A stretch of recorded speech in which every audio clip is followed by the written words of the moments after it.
What's up, guys? Cole here, and welcome back to the training. This training is on vision and desire. So, really simply, getting clear on what the prospect wants and how that's going to impact them. And we're going to get even more clear on that in a second. So, if you go back over to the information gathering sheet, possibly the most important document in the entire program, we're going to go up to vision and desire. Okay, so far we've covered all of this. And as we get into vision desire, I mean, when can we use this? The answer is really any time, but in my experience, it's going to work best after we've gotten to pain, doubt, cost. Okay? And really, pain, doubt, cost, obviously, finances and resources, because a lot of times that's associated with the pain, and also solution. Solution can act as a really good transition in the vision. Okay, as well as your need and payoff questions can. Okay, so if you go back up to here, technically these questions, here they are, need payoff questions.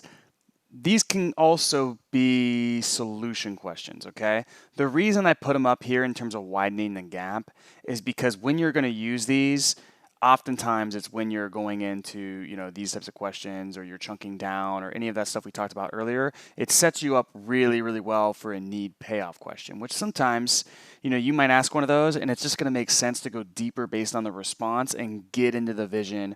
How would that impact them? In what way? Et cetera, right? So these questions are kind of, they serve two purposes, right? They widen the gap for sure, but they also start to elicit a little bit of desire. So you can either dive right into it then after you ask these, or you can write it down and then later in the call say, so early on the call, did I hear you say that? And then whatever they said, right? Did I hear you say that if you're able to fix your lead generation, that ultimately be able to send your kids to private school, and that was something that was really important to you?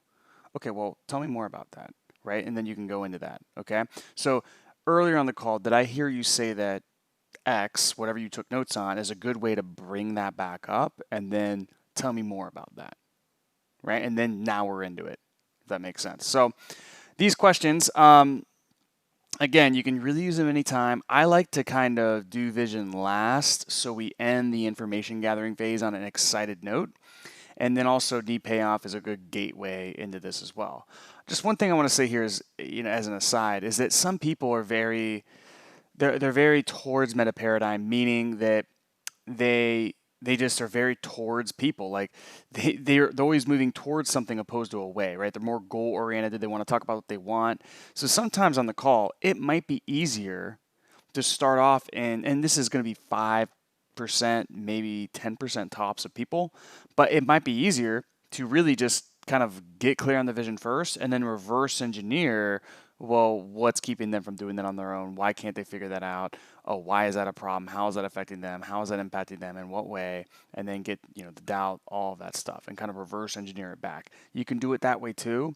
I just think going in this syntax is the most ideal if you can do it. Okay, so the purpose of this / what we're looking for, number one is just clarity on what they want with a data point. Okay, so I said earlier, your finances and resources, even if let's say you're doing a fitness offer, you want to get in that section, you want to get clear on, well, what is their current starting weight, right? With this, it's the same thing. Well, what is their target weight? Okay, I listened to a call the other day where somebody went in, it was a fitness offer, and somebody went into, well, what is your, what does your ideal body want to look like? Like, and they describe that to him and all that stuff. And that's great. That's a good question. Like, what is your goal body? What does your dream body look like? Describe to me that in detail. I love that question. But you'd also need to hammer down a data point, like an actual, like, yeah, and it's going to be at 152, or it's going to be at, 115 pounds, or whatever it is. We need to pin that down just because it helps us really make the offer down the road a lot more tangible, and it creates duality. So the prospect, they see better of where they're at now versus where they want to be. So we want to get clear on what they want with a data point. Then also we want to know why. Okay, well, why?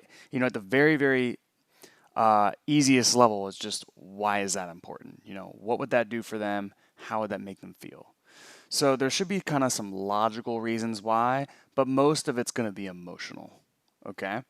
And to go along with this, I can really, put this under this one, is it should be tied to other areas in their life, right? So for instance, a financial goal, like, maybe they want to make 30 grand a month and they start to talk about, oh, I do this for the business. It would allow me to do this for the business. And then as you go deeper, you find out, just to go with the other example, he wants to send the kids to private school, take a month off of each year, and also be able to retire his wife, right? So we're going to tie it to these other areas, and that's going to widen the gap, right? We do that with the pain, and we also do that with the desire. Okay, we have, let's say it's a financial one, we have the financial level pain, right? But we also want to tie that to an emotion or another area of their life, maybe their relationships or their time freedom or, um, things at home with their family, their weight, their health. Same thing with vision. We tie it to another area. Okay. A few more key distinctions, and this one's actually really, really big.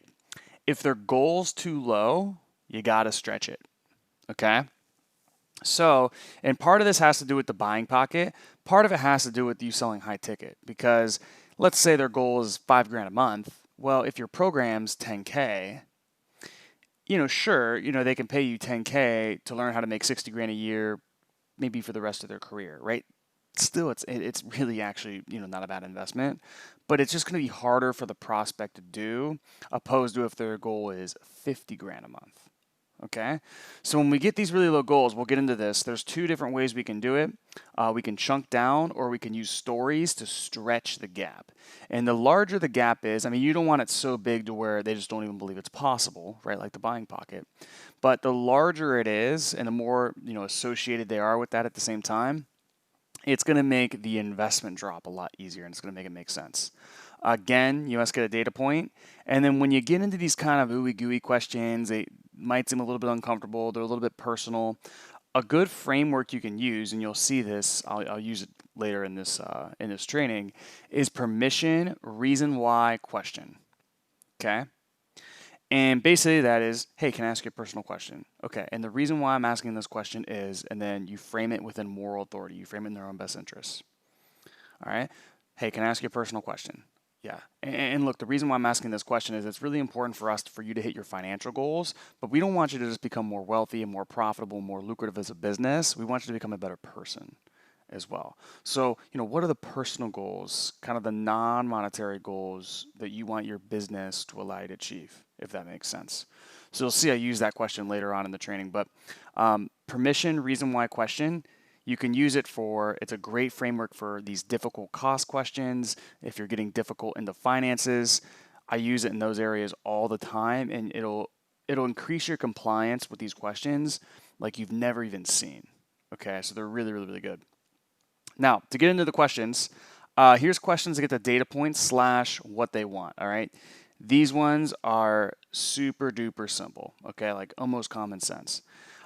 First of all of those need payoff questions I showed you earlier, all of those will actually work here, okay? Somebody might be like, I'm really, really struggling generating leads right now. I basically am getting 1 or 2 referrals a month, right? And then we dig in all that pain and it's like, oh, well, ultimately, if you were able to get, let's say, 3 to 5 of those same quality leads every single day, predictably week after week, month after month, well, what would that do for you, right?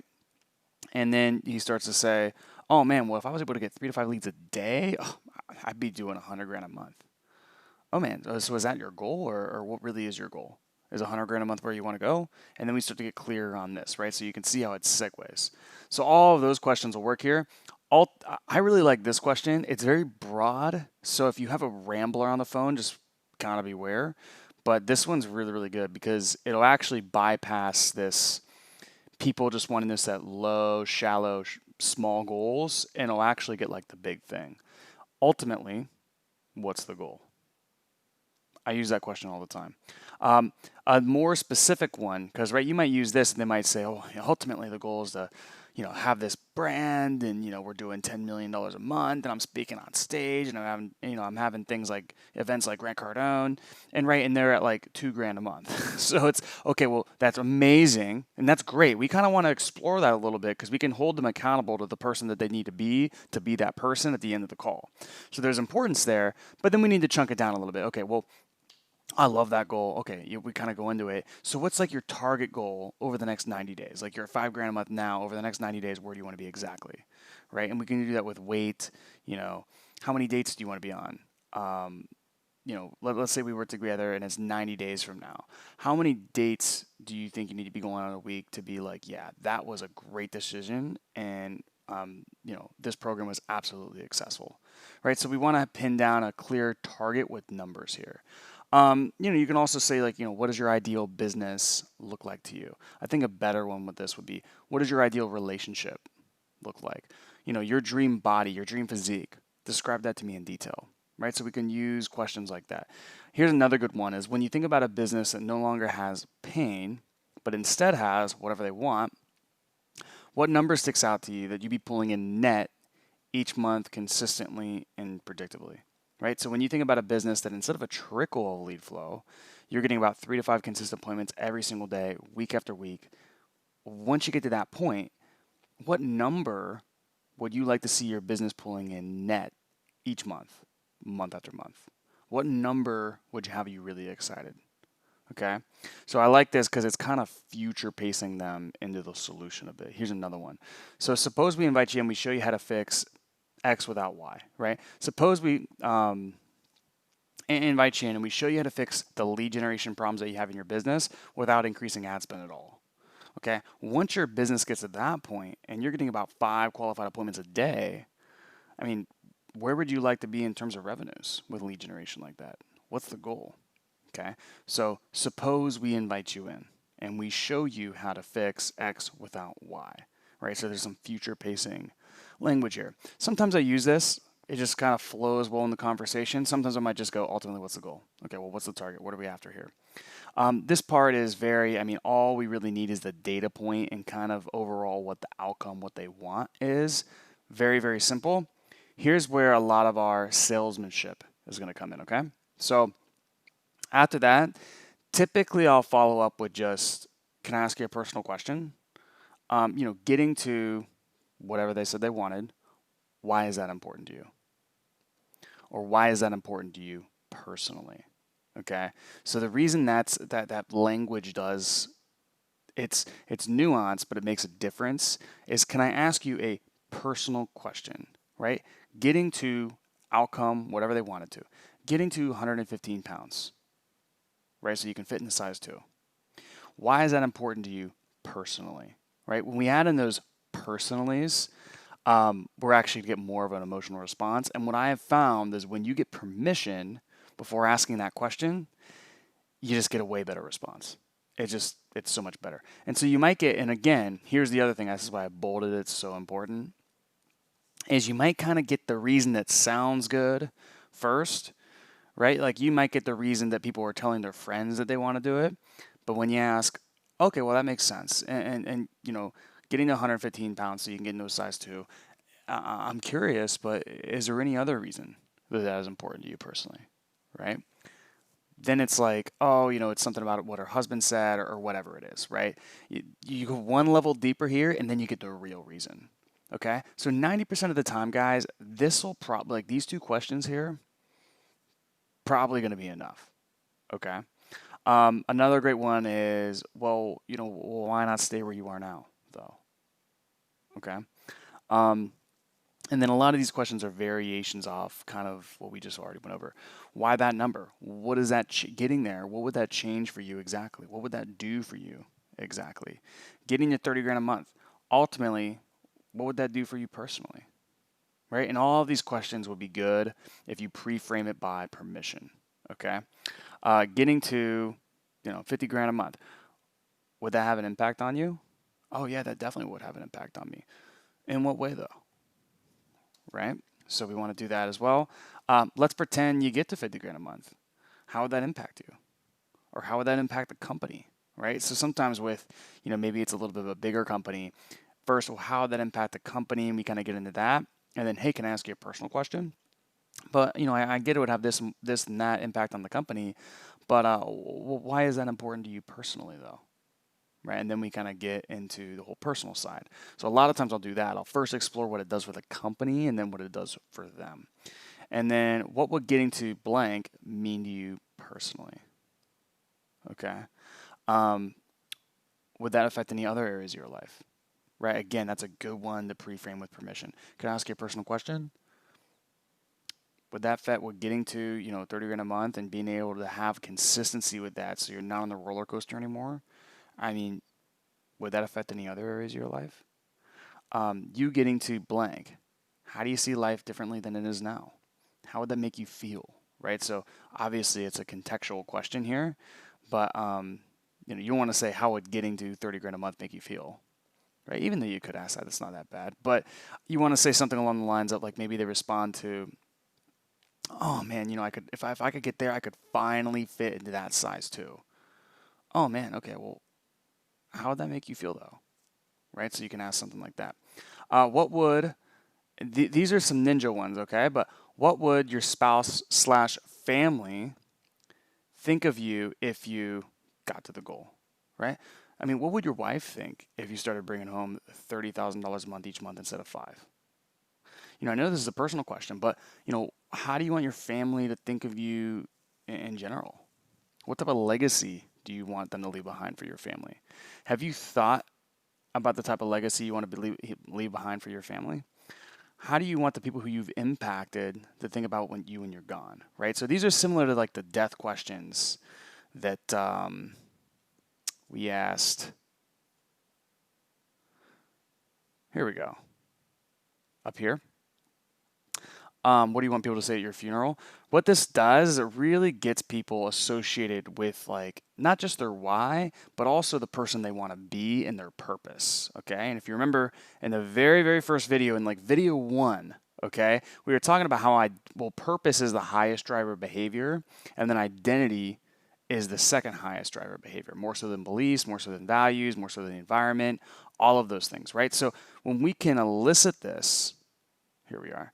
When we can elicit this, now we can write this stuff down. Oh, okay. I want them to think of me as somebody who, like, even though things were tough, I always pushed through and I never got comfortable, right? Well, if that's what they said, that's the person that they want people to think of them as. So that's kind of their master identity, as we would call it.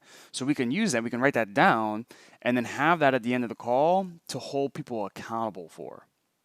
Okay. Well, early on the call, you said that you want people to think of you as this. Right? So, I mean, you tell me, is how you're acting now aligned with this person that you want to become? And it just becomes very obvious. But see, would you elicit these types of things? You're probably not even going to get the objection in the first place. All right. Now, for businessy people, okay, let's say your offer is a business software, you sell doctors or something. I love this question. Okay.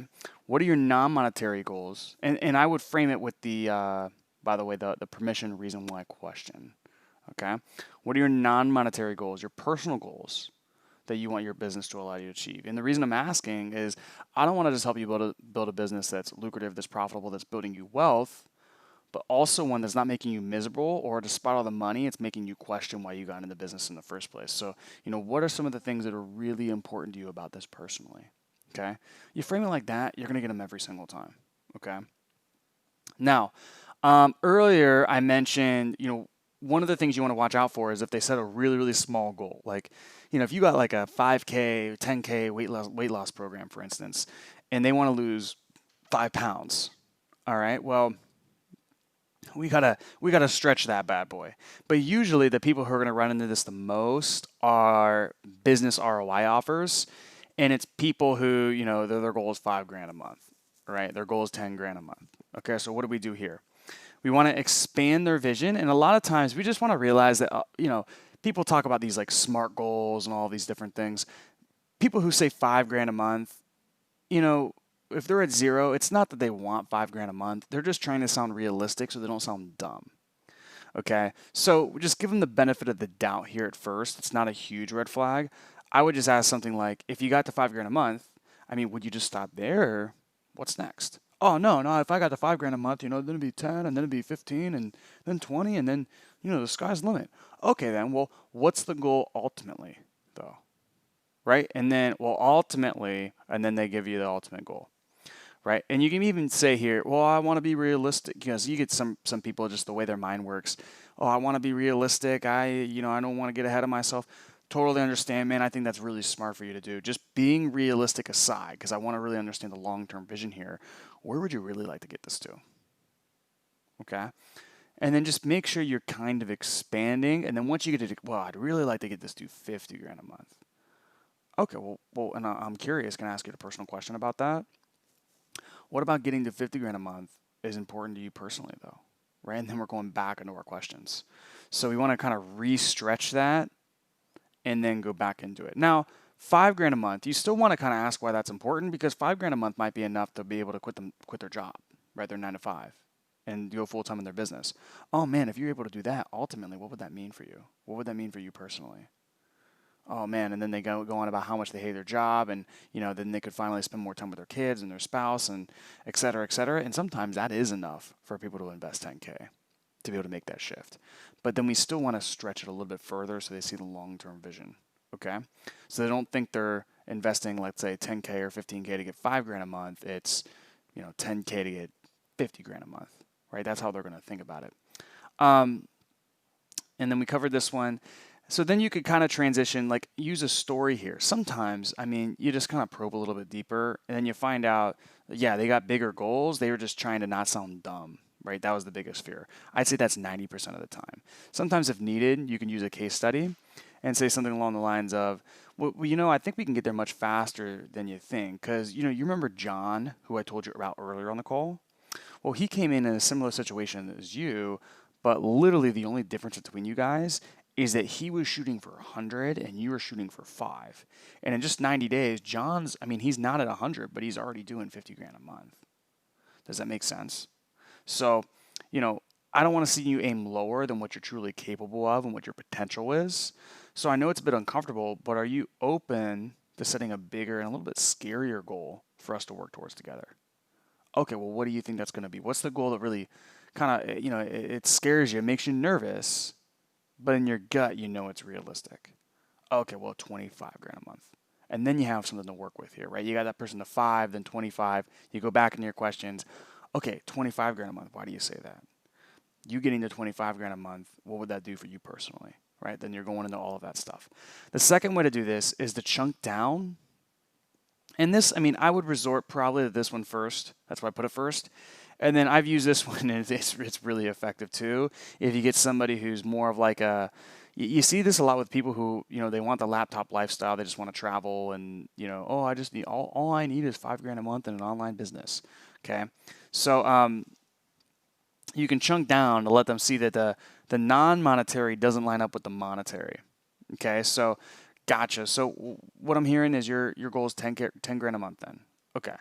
And is that gross or is that net? Okay, that's gross. So let's account 30% for expenses, which is low, right? But we'll just play it safe. 30%, that's going to take us down to 7 grand a month. Now, if you want to be successful in business over the long term, then you're going to want to leave about 30% of cash in the business. That's going to take us down to another 4.5 grand a month. Okay, and then there's taxes, and you're in Taxifornia, so that's about 40%. So that brings us down to 2.5 grand a month. Now, earlier on the call, you mentioned you want to get a mortgage, you want to try your wife, you want to be able to travel, send the kids to private school. Let me ask you just an honest question, okay? Do you think 2.5 grand a month is enough to do that? No. Yeah, me neither. So let's get you a bigger goal. What number can you shoot for here that you think is scary, but still believe is doable? Okay, so this one's really, really good for financial ROI offers. And I'm sure there's a way you can frame this for if you do relationships, if you do nutrition-based or weight loss or any of that stuff.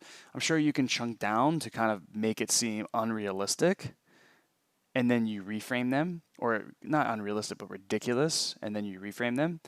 But the one more often than not you can use, even if you have to go into this, is this one here. Okay. And just be smart here. Like, people are giving you, if you have a financial ROI offer and it's 5 to 10K, in my experience, 20 grand a month's enough. 25 grand a month's enough. You don't need to, go crazy with this and expand it. But this is for when you get people who are giving you, goals that are almost dumb, right? I want to lose 3 pounds. I want to lose 5 pounds. I want to get to 5 grand a month, right? You want to expand a little bit. So that's it for this training, guys. Let me know if you have questions, and I'll see you in the next training.